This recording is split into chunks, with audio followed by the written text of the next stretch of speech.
बोलो श्री गुरुदेव भगवान की। ओम जय गुरुदेवम जय गुरुदेव।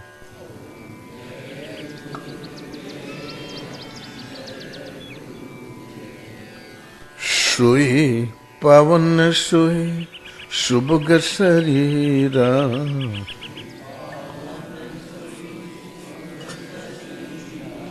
जो तन पाई भजिए रघुवीरा।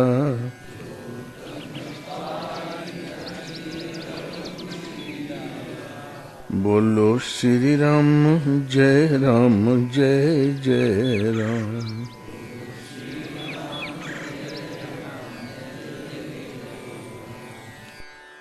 ब्रह्मानंदम परम सुखदम केवलम ज्ञानमूर्तिम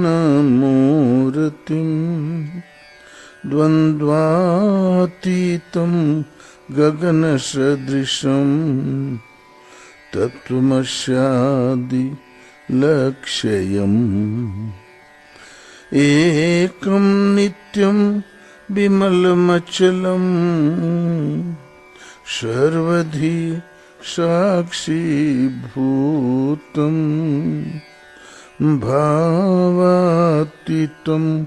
त्रिगुणरहितं सद्गुरुं त्वं नमामि, सद्गुरुं त्वं नमामि। बोलो श्री गुरुदेव भगवान की जय। जब काकभूषण को भगवान राम ने दर्शन दिया तो बड़े चिंता में पड़ गए कि हमारे ऐसे कौवे नीच अधम को भी भगवान ने दर्शन दिया। सांत्वना देते हुए भगवान ने कहा कि काक एक पिता के विपुल कुमारा, हो ही पृथक गुणशीले अचारा। बहुत से लड़के हैं एक पिता के, अलग अलग शील गुण आचरण वाले होते हैं।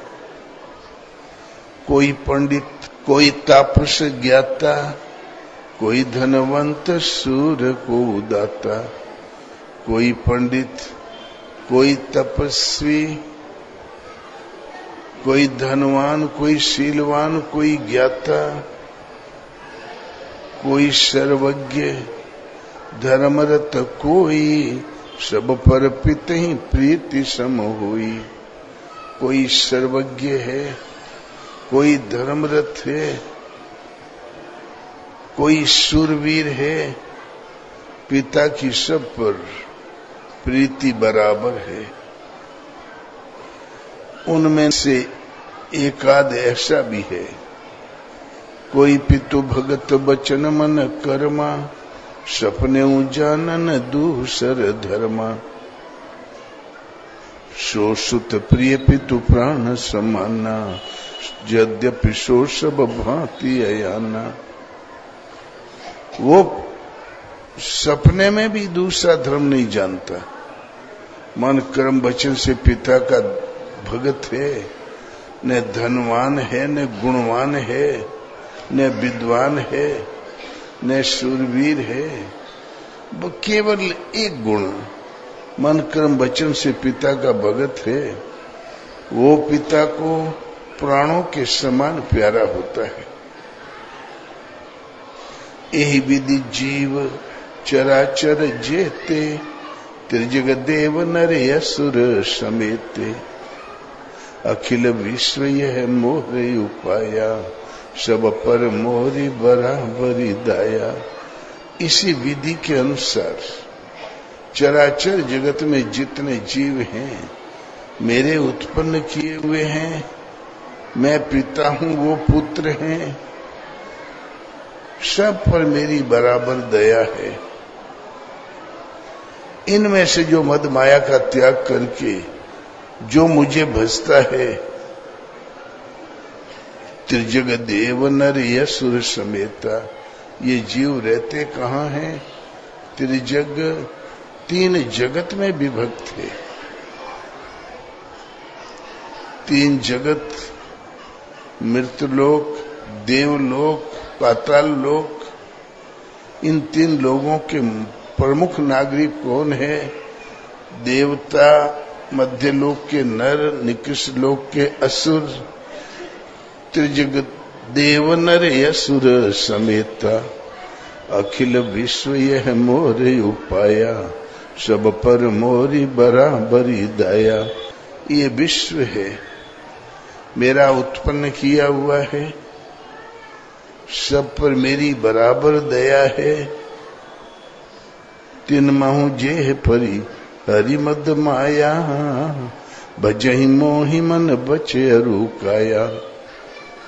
पुरुष नपुंसक नारीवा, जीव चराचर कोई, सर्व भाव भज कपट तजी, मोहि परम प्रिय सोई। इनमें से जो मद माया का त्याग करके जो मुझे भजता है, वो पुरुष हो, नपुंसक हो, नारी हो, नर हो, चराचर में कहीं जन्मा हो, कुछ भी कहलाता हो, नास्तिक आस्तिक, सर्व भाव भज कपट तज, संपूर्ण भावों से कपट त्याग के मुझे भजता है, वो मुझे परम प्रिय है। मोहि परम प्रिय सोई। आपका शास्त्र सार्वभौम है, और यदि मेरा भजन नहीं करता तो भक्ति विहीन बिरंची किन होई, सब जीव सम प्रिय मम सोई। मेरी भक्ति से विहीन है तो देवता देवताओं के रचिता विधाता क्यों न हो। सब जीव जितने प्रिय है उतना वो भी है बेचारा। भजन एक परमात्मा का, यही आपका संपूर्ण निचोड़ है शास्त्रों का। वेद मत शोध शोध शोध के पुराण सबे, ये तुलसी जो इस शास्त्र ने गाते, तो इस कलयुग में कौन बचाता। मानस में सब कुछ अंकित है। युद्ध अंतिम चरण पर था।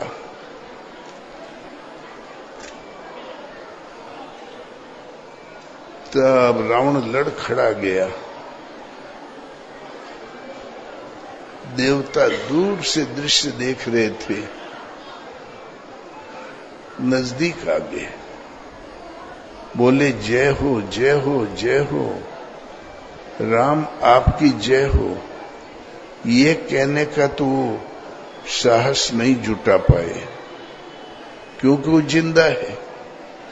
न जाने दुष्ट कौन सा आकार बदल के खड़ा हो जाए। लेकिन आए इसीलिए भगवान का साहस बढ़ाने के लिए, बोले जय हो जय हो जय हो। रावण ने कहा लतखोरो, नमक हमारा खाते हो। अग्नि भोजन बनाता था, पवन अनुकूल हवा चलाता था, इंद्र दरबार में शोभा बढ़ाता था, नमक हमारा खाते हो, विजय राम जी की चाहते हो। ठहरो, मैं तुम्ही से हिसाब चुकता करता हूं, बाद में राम का वध करूंगा। झपटा रावण, देवता सूर्य दिनों आकाश में अदृश्य हो गए, छितरा गए चारों तरफ। अब रावण इकट्ठा करे तब तो मारे।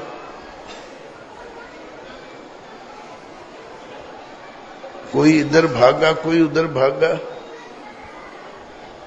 रावण ने किया पीछा, भगवान ने बाण मार के उतारा उसको।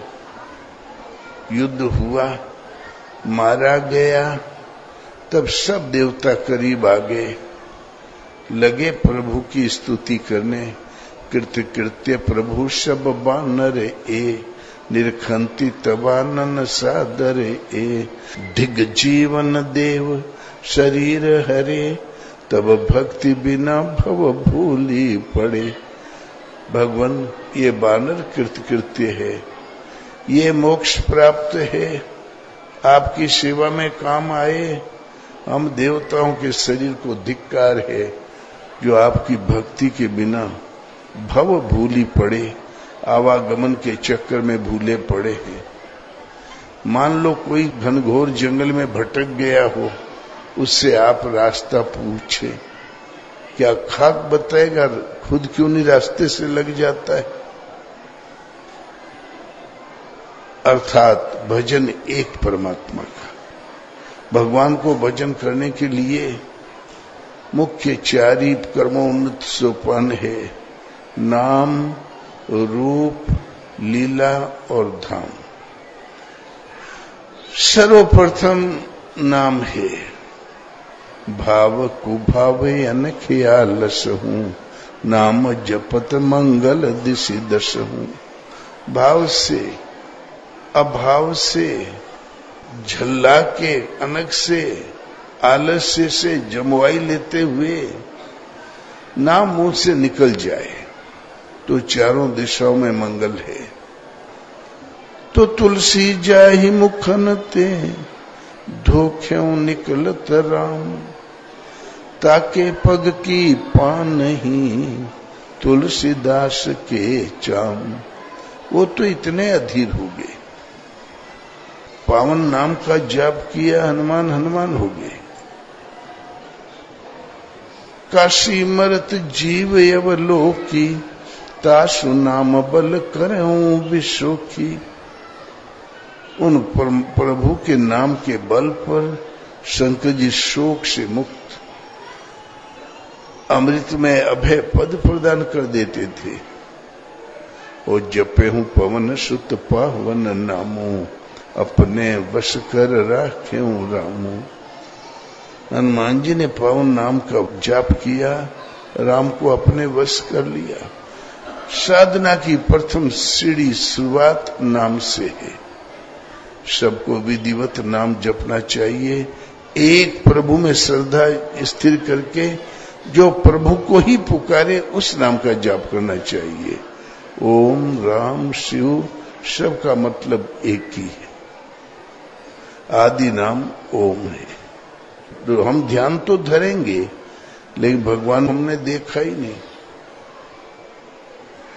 तो सुमरिए नाम रूप बिनु देखे, आवत हृदय स्नेह विसेखे। नाम को बगैर रूप देखे शुरू कर दो, विशेष स्नेह से लो लग जाएगी तो स्वरूप हृदय में उतर आएगा। जब स्वरूप उतर आए तब ध्यान धर लेना। जब स्वरूप देखा ही नहीं तो ध्यान किसका धरोगे?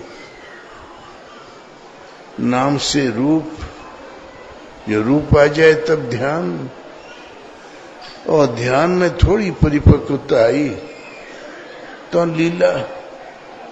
भगवान आपको उठाएंगे, बैठाएंगे, उंगली पकड़ के चलाएंगे, प्रकृति के आघातों से अवगत कराएंगे, योग साधना पढ़ाएंगे और उत्तरोत्तर जैसी जैसी अवस्था उसके अनुसार 10 कदम आगे का हाल बताएंगे, पीछे का क्या छूट गया, क्या प्रगति, उससे अवगत कराते हुए ले चलेंगे। इस तरह के अनुसार बताते हुए आगे ले चलेंगे और उन्हीं के निर्देशन में चलते हुए जहां से प्रभु बैठ के प्रसारण देते हैं उस मूल का स्पर्श किया तो जानत तुम ही हुई जाई। उन्हें जानकर वही हो गया, सेवक खो गया, स्वामी ही शेष बच रहा। उसे जानते ही धाम, धाम माने स्थिति, भगवत स्वरूप में प्राप्ति। सेवक खो गया, स्वामी ही शेष बच रहा।